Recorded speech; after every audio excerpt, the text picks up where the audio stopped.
wuxuu u yeeray mid ka mid ah wiilashii wuxuuna ka codsaday inuu shaah u keeno wuxuuna u dhiibay lacag dhan 5 rupees kadibna maxaa dhacay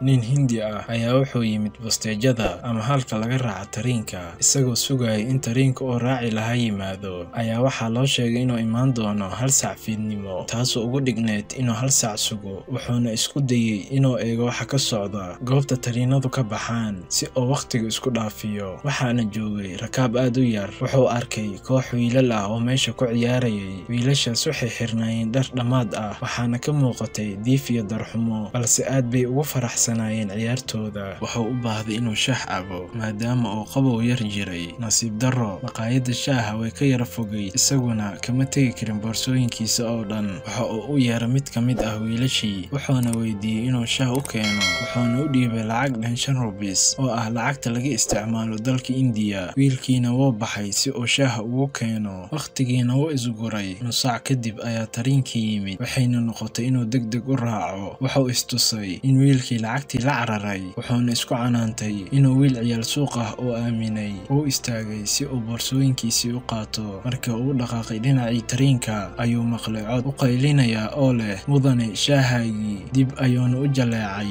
wuxuuna weydiiyey maxaad shaaha ula soo daahday jawaabtii wiilkii siiyey ayaa qalbigiisii taabatay indhihiisana ilmo ay ku soo istaageen wiilkii ayaa ku yiri waxaa iga luntay lacagtii kadibna waxaan maqaayadii shaaha aan kaaga soo iibinayay ayaan ka codsaday inaan alaabta u dhaqo si aan shaahaagii kuugu keeno daacadnimadu waa siyaasadda ugu wanaagsan haddii aad qisadan wax ka faa'iiday hoos inoogu reeb dhanka commentiga